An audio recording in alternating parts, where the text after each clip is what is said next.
Biology, Chapter 3, Inheritance and Variation.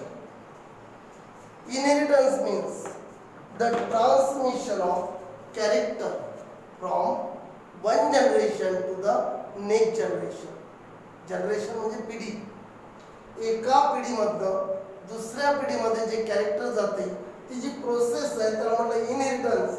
इनहेरिटन्सलाच दुसरे term आहे, त्याचं नाव आहे हेरिडिटी. त्यालाच म्हणतात heredity. Heredity. What is the variation? The differences observed between parent and their offspring. Parent he first generation, offspring आहे म्हणजे पॅरेंटचा जर विचार केला, पॅरेंट झाली फर्स्ट जनरेशन, त्याच्या ऑफस्प्रिंग म्हणजे ही झाली नेक्स्ट जनरेशन. याच्यामध्ये जे काही डिफरन्सेस असतात, जसं आपण पाहतो जे मुलं असतात ते पूर्ण टोटली 100% आई वडिलांसारखे असतात काय नाही, त्यांच्यामध्ये डिफरन्स असते, ते सुद्धा व्हेरिएशन. तसंच सेम पॅरेंटचे जरी ऑफस्प्रिंग आहे म्हणजे एक कपल असेल, हजबंड वाईफ, त्यांचे समजा एक मुलगा असेल एक मुलगी असेल, तर मुलगा म्हणून एक मुलगा आणि एक मुलगी सुद्धा सारखे राहतील काय नाही, त्यांच्यामध्ये डिफरन्स राहतील. म्हणजे ऑफस्प्रिंग मध्ये सुद्धा डिफरन्स ऑब्झर्व होते. Differences observe between parent and offspring or between offspring of same parent. Offspring of same parent is called variation. आणि म्हणून आपण दोन टर्म आल्या. इनहेरिटन्स म्हणजे काय म्हटलं, heredity means transmission of character from one generation to the next generation is called heredity. But the variation, differences observed between parent and their offspring or between offspring of same parent are called variation. Gregor John Mendel. Gregor John Mendel. Gregor John Mendel was the first who performed an hybridization experiment on garden pea plant. Garden pea plant. Regarding inheritance, या Gregor John Mendel हा पहिला scientist होता ज्याने garden pea plant वर experiment केला, hybridisation experiment. आता hybridisation experiment काय, आपण म्हटलं ग्रिगोर जॉन मेंडेलनी हायब्रिडायझेशन एक्सपेरिमेंट केला. हायब्रिडायझेशन एक्सपेरिमेंट केला. हायब्रिडायझेशन एक्सपेरिमेंट म्हणजे काय, experiment which is performed to obtain hybrid. Hybrid मिळवण्यासाठी केलेला एक्सपेरिमेंट म्हणजे हायब्रिडायझेशन एक्सपेरिमेंट. हायब्रिड म्हणजे काय, दोन डिफरंट व्हेरायटीचं कॉम्बिनेशन, त्याला म्हणतो आपण हायब्रिड. आणि ग्रिगोर जॉन मेंडेलनी हा hybridisation experiment garden pea plant. Garden pea प्लांटचं सायंटिफिक नेम काय म्हणजे बॉटनिकल नेम काय, त्याचं बॉटनिकल नेम आहे पायझम सटायवा. Pyzum sativum. Pyzum is the genus, sativum is the species. लिहिताना नेहमी पायझम हा जो वर्ड आहे यामधलं पहिलं लेटर आहे कॅपिटल पाहिजे पी. सटायवम स्पीसीज आहे, स्पीसीज मधलं पहिलं लेटर हे स्मॉल असते. जर समजा आपण हँड रिटन करतोय दोघाला सेपरेट अंडरलाईन पाहिजे, आणि जर समजा प्रिंटेड असेल it must be, these two words must be italic. These are the rules of binomial nomenclature. मग गार्डन पी प्लांट जे त्या गार्डन पी प्लांट वर मेंडेलने एक्सपेरिमेंट केला आणि त्याने 3 लॉज दिले. कशाचे, inheritance, laws of inheritance. Inheritance laws of inheritance दिले त्यांनी, जे आपण धड्यामध्ये पुढे पाहणारच आहे. म्हणजे तुमच्या लक्षात आलं या ठिकाणी की इनहेरिटन्स काय, व्हेरिएशन काय. त्यानंतर सायंटिस्ट कोणता, ग्रिगोर जॉन मेंडेल, ज्याने बेस दिला जेनेटिक्सचा. आजचं जे मॉडर्न जेनेटिक्स आहे त्याचा पाया पण रचला ग्रिगोर जॉन मेंडेलनी. या ग्रिगोर जॉन मेंडेलला म्हणतात फादर ऑफ जेनेटिक्स. या ग्रिगोर जॉन मेंडेलला म्हणतात father of genetics. Garden pea प्लांटवर त्यांनी एक्सपेरिमेंट केला. त्या गार्डन पी प्लांटचं सायंटिफिक म्हणजे बॉटनिकल नेम काय? पायझम सटायमम. लिहिताना नेहमी लक्षात ठेवायचं आहे की कॅपिटल पाहिजे पायझम मधला, कारण ते जीनस आहे. हा वर्ड आहे स्पीसीज आहे, त्यामधलं पहिलं लेटर स्मॉल पाहिजे. दोघांना सेपरेट अंडरलाईन केली आणि या एक्सपेरिमेंट वरून मेंडेलने लॉज दिले. 3 लॉज दिले कशाचे? इनहेरिटन्स. त्यानंतर आपण पाहतोय Mendel selected 7 character in this pea plant. मेंडेलने जवळजवळ 7 कॅरेक्टर सिलेक्ट केले. या पी प्लांट मध्ये मेंडेलने जवळजवळ 7 कॅरेक्टर सिलेक्ट केले. Mendel selected 7 characters from this pea plant. 7 characters select केले मेंडेलने. आता याची कंडिशन कशी आहे ठिकाणी? कॅरेक्टर 1 याचे कॉन्ट्रास्टिंग कॅरेक्टर किती? 2. एकाचे असतात कॉन्ट्रास्टिंग कॅरेक्टर 2. मेंडेलने सिलेक्ट केले 7 कॅरेक्टर. आता 7 मधलं जर आपण या ठिकाणी एक कॅरेक्टर घेतलं, एक कॅरेक्टर घेतो, याचे कॉन्ट्रास्टिंग किती राहणार? 2. आता कॅरेक्टर काय, कॉन्ट्रास्टिंग कॅरेक्टर काय, यासाठी आपण एक्झाम्पल घेऊ. समजा कॅरेक्टर घेतला आपण हाईट ऑफ स्टेम किंवा height of plant.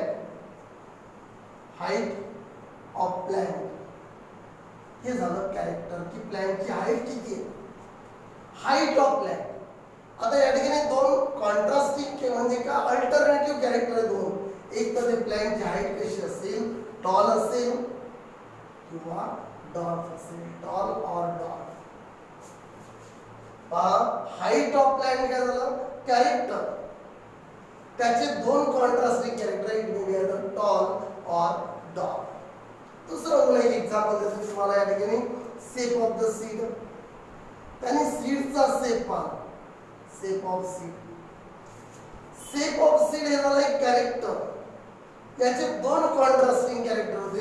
Shape of seed it may be either round or wrinkled. Wrinkled. काही पी प्लांट मध्ये राउंड होतं, काही मध्ये रिंकल्ड होतं. काही पी प्लांट मध्ये हाईट टॉल होती, काही मध्ये डॉर्फ होती. म्हणजे आता तुमच्या लक्षात आलं असेल की या गार्डन पी प्लांट मध्ये मेंडेलने सिलेक्ट केले 7 कॅरेक्टर. 7 कॅरेक्टर सिलेक्ट केले, पण कॉन्ट्रास्टिंग कॅरेक्टर किती झाले? 7 पेअर. एका कॅरेक्टरचे 2 कॉन्ट्रास्टिंग कॅरेक्टर म्हणजे कॅरेक्टर 1 तर 1 पेअर गुणाचे कॉन्ट्रास्टिंग कॅरेक्टर म्हणजे 7 कॅरेक्टर. ते या ठिकाणी 7 पेअर गुणाच्या कॉन्ट्रास्टिंग कॅरेक्टरच्या 7 पेअर म्हणजे कॉन्ट्रास्टिंग कॅरेक्टरचे किती पेअर आहेत? 7 पेअर. मग आता या पेअर मध्ये काय झालं? जर समजा टॉल आणि डॉर्फ आहे, यामधल्या एकाला म्हटलं त्याने डॉमिनंट, दुसऱ्याला म्हटलं त्यांनी रेसेसिव्ह कॅरेक्टर. आता किंवा डॉमिनंट आलेलं रेसेसिव्ह. आता डॉमिनंट काय? 2 पॅरेंट घेतले. समजा एक पॅरेंट घेतला टॉल, दुसरा घेतला डॉर्फ. हे 2 पॅरेंट घेतले. 2 पॅरेंटचा क्रॉस केल्यानंतर, क्रॉस आपण पुढे धड्यामध्ये शिकणार आहे. F1 जनरेशन म्हणजे पहिलं जे जनरेशन आलं त्यामध्ये प्लांट मिळालं त्याला हायब्रिड टॉल. हायब्रिड टॉलचा अर्थ काय? यामध्ये कॅरेक्टर टॉलनेसचे जीन आले, यामध्ये डॉर्फनेसचे जीन आले. म्हणजे 50% जीन टॉलनेसचे, 50% जीन डॉर्फनेसचे. पण मग टॉल का झालं? कारण त्या टॉलनेसच्या कॅरेक्टरने डॉर्फनेसचे कॅरेक्टर काय केले? सप्रेस केले. म्हणजे याचा अर्थ या प्लॅन मध्ये दोन्ही कॅरेक्टर आहेत. 50% टॉलनेस, 50% डॉर्फनेस, दोघांचेही जीन आले. पण टॉलनेसने काय केलं? टॉलनेस हा एक्सप्रेस झाला F1 जनरेशन मध्ये, डॉर्फनेस हा सप्रेस झाला. म्हणून तुम्ही 10वी मध्ये शिकले असाल डॉमिनंट अलील आणि रेसेसिव्ह अलील काय, किंवा डॉमिनंट कॅरेक्टर, रेसेसिव्ह कॅरेक्टर काय? The character which express itself, ज्या कॅरेक्टरने स्वतःला एक्सप्रेस केलं. The character which express itself in F1 generation किंवा इन हेटेरोझायगस कंडिशन. हेटेरोझायगस म्हणजे काय? It is a technical term for hybrid. Hybrid म्हणजे हेटेरोझायगस. हायब्रिडला दुसरं नाव आहे हेटेरोझायगस. आणि म्हणून म्हटलं बरं the character which express, express म्हणजे अपीअर, In F1 generation किंवा F1 hybrid is called dominant character. याचा अर्थ या ठिकाणी tallness is the dominant character. Dark काय झालं? डार्क हे सपरेट झालं या F1 मध्ये प्रेझेंट आहे, पण ते मास्क झालं, लपलेलं या ठिकाणी हिडन झालं, आणि म्हणून darkness is the recessive character. आणि म्हणून काय झालं पहा, त्या प्रत्येक एक म्हणजे आता आपल्या डोक्यात कॅरेक्टर एक, त्याचे कॉन्ट्रास्टिंग कॅरेक्टर दोन, त्याही दोन मध्ये एक कोणतं डॉमिनंट, दुसरं कोणतं रेसेसिव्ह. आणि डॉमिनंट म्हणजे कोणतं? The character which express itself, the character which express itself in F1 generation. Parent पासून जे पहिलं जनरेशन मिळालं त्याला म्हणतात F1 जनरेशन. F1 म्हणजे first filial generation. First filial generation म्हणजे दोन पॅरेंटचा क्रॉस केला असता F1 जनरेशन मध्ये जे कॅरेक्टर अपीअर झालं त्याला म्हटलं डॉमिनंट, आणि जे कॅरेक्टर काय झालं सप्रेस झालं त्याला म्हटलं रेसेसिव्ह. धड्यामध्ये जेव्हा आपण पुढे क्रॉस करू तेव्हा पुन्हा तुमच्या लक्षात येईल. आता आपल्याला पाहायचं आहे लिस्ट ऑफ 7 कॅरेक्टर. लिस्ट दाखवतो मी आता तुम्हाला. List of 7 character, that is list of 7 pair of contrasting कॅरेक्टरची लिस्ट आता तुम्हाला द्या.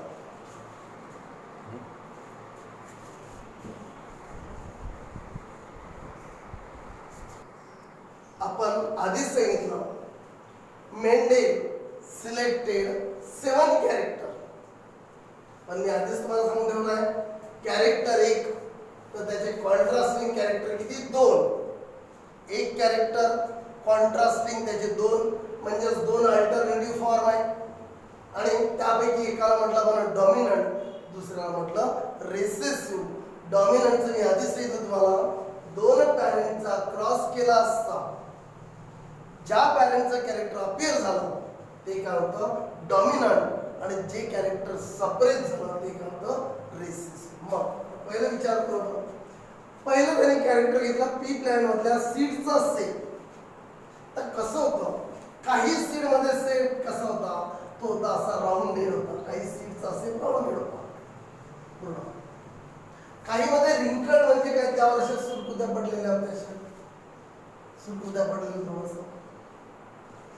मग काय झालं यामध्ये, ज्या वेळेला मेंडेलने राऊंड आणि रिंकलचा क्रॉस केला त्यावेळेला पहिल्या जनरेशन मध्ये कोणते मिळाले? हायब्रिड राऊंड, पण त्याला डॉमिनंट म्हटलं.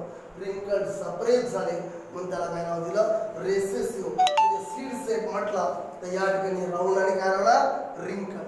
राऊंड आणि रिंकल. मग सीड कलर बद्दल बोलू.